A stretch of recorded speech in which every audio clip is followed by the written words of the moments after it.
Welcome to this edition of Watercolour Whizz. Let's get started. We're going to paint this beautiful blue feather. So I've got my blue image and my grayscale. These are the paints I'm going to use. I've got some raw Sienna, which sits opposite Ultramarine Violet on the colour wheel. So I've got a blob of each colour in my palette. Let's make a start. Okay, so let's make a start with adding some of the blue, which is a lovely sort of blue with a bit of violet in it. I'm going to make sure I've got enough paint in here in the middle part, in the middle well, to do the whole feather with. I'm using a size 4 watercolour round brush. It's a synthetic one, not very expensive. Now that puddle should do me, but I always like to put a bit more in. You can either add more by squirting some water in or by pouring it in. So I'm just going to use my little spray to squirt some more liquid in there and just a bit more pigment to be on the safe side. Make sure you mix it all through. Okay, so I'm just going to now move that out of the way so I can zoom in closer on the feather for you. I'm going to apply this blue all over.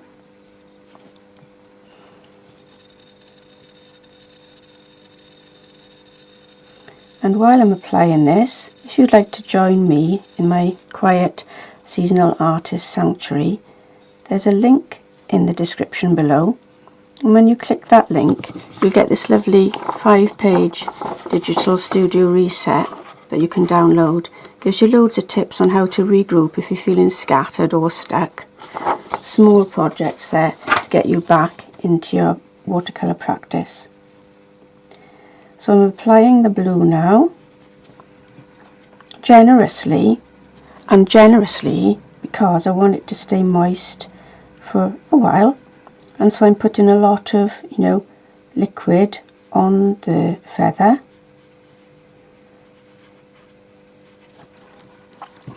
I'm just going to turn my board because it's a little bit easier to apply the paint from that angle. Don't feel that you've got to keep your painting in one position. Turn it how you need to turn it so that you can get the paint on quickly and evenly. There's some lovely little sort of breakages in the feathers where they've been, pulled at by the breeze or wherever they've landed, and that gives us the telltale recognisable shape of the feather. So I'm going to capitalise on that by painting around some of those little tears, those little gaping holes where the filaments of the feather have been pulled out of shape a little bit.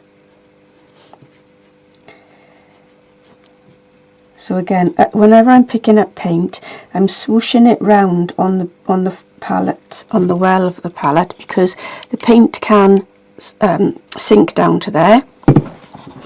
So I swoosh it around to make sure I'm picking up enough pigment on my brush. And then down the actual spine, if that's the word, I'm not sure of the correct word for that, of the feather. And I'm letting it be quite scruffy and fly away near the edge of those tufty bits at the bottom of the feather. Right, so if I tip it to the light, you can see how moist that is still, okay? Now, what I'd like to do is take out the paint from here, because I want to get a little bit more viscous and I don't want it to be too runny, so I'm going to get a tissue to do that. Okay, so just looking at the grayscale that I've got for this for a moment, and by the way, you can get this grayscale, the original image, you can get the outline and the finished painting in the link in the description below. It'll take you to a Google Doc that you can download and use for this tutorial, okay? So here are my images. Here's my original image, then there's my grayscale, and as you can see, we can see the tones, that is the varied hues of white, grey and black, showing up here quite strongly, so the left hand side is more in shadow than the right hand side, and there are some sort of like little dark accents there which indicate the sort of hairs of the sort of feathers, okay, and then paler areas there which again give it some form, and the natural spine is darker on the left hand side of the feather. Okay, I'm sure I'm saying the wrong word for spine, but you know what I mean. Okay, so now I'm going with my size 4 brush. I've just moistened it a little bit, and I'm going to pick up some more viscous Ultramarine Violet, and I'm going to look and copy roughly where that darker passage needs to be. So this is much more viscous, there's not so much water on it, and as you can see it's given us a lovely dark on the left hand side. And because I'm painting wet into wet, it's bleeding a little bit, which has given us a nice soft transition.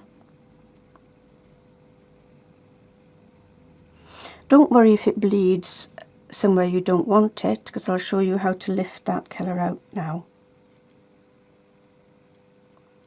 So really on the extremes of the left hand side, and then down along that central sort of like cartilage, isn't it? It's like a plasticky texture. Now a bit further down there as well. Now this has dried out quite a lot because it was not bleeding as much, but I'll leave it, I'm quite happy with that.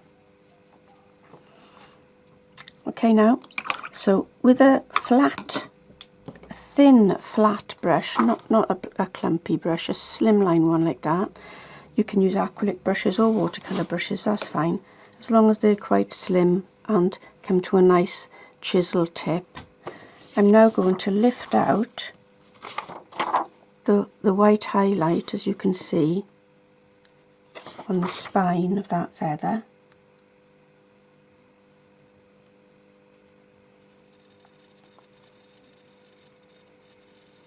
I might need to rinse and dry my brush and do it a few times so that I get a clean line down the centre of the feather.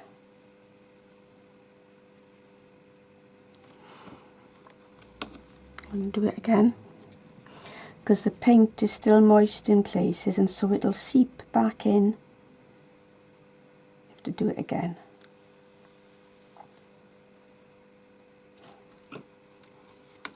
Okay, and then very quickly I'd like to cut out some of these white highlights. See those white highlights there, which are where the feather's folding back on itself, where it's sort of torn across a bit. So again, with this clean brush, I'll try and lift out those highlights there. Each time you'll need to rinse your brush off because you want to have a clean brush to lift off the blue.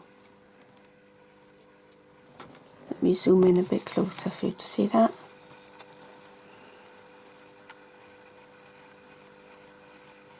And that gives us the feeling of overlap of those parts of the feather.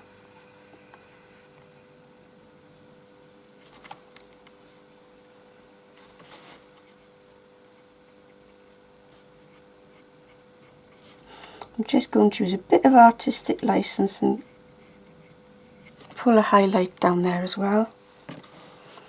And here, let's have another bit of a highlight to suggest a split in the feathers there as well. Now down here I want a little bit more highlight on the right hand side of that central spine.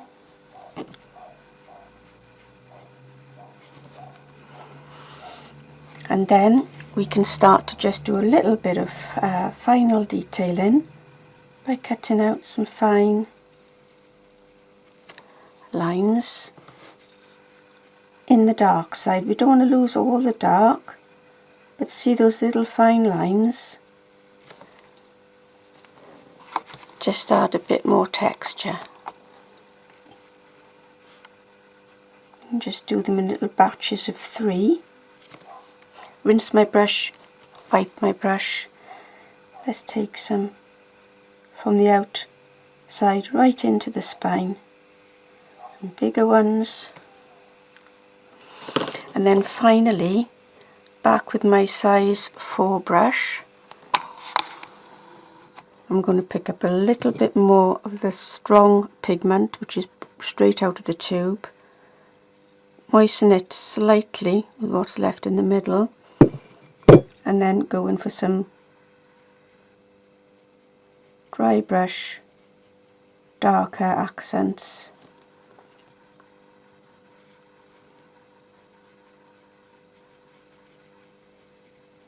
On that left hand side.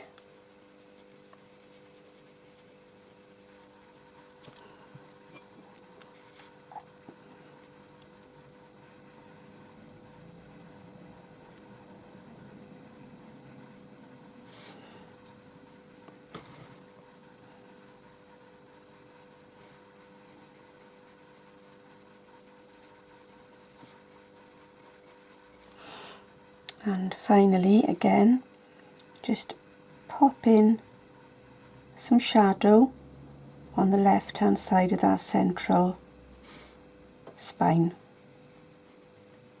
Not all the way up, just in places, because the viewer can read the idea. I haven't got to say everything. And there's a tiny little bit of shadow on the right hand side there, and maybe a bit of cast shadow under that flick of the feather, and under there.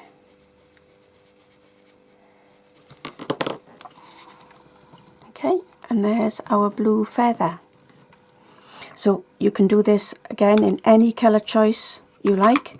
You know, pick one colour and then look for its complement by using a colour wheel. You can use, you know, half colours, a yellow green, and then you get a red violet. Okay, you can use straight opposite colours, a yellow green with a red violet. You do feathers of any colour you like. So thanks for watching. I'm the pottering artist, Alison Fennell, and if you liked the video, would you give it a little thumbs up? That would be wonderful, please. And if you want to subscribe to my channel, then you click that red box at the bottom of the screen, and then click the black bell, and the black bell will ensure you're told when I'm uploading another Watercolour Whizz. Thanks for watching. Bye for now.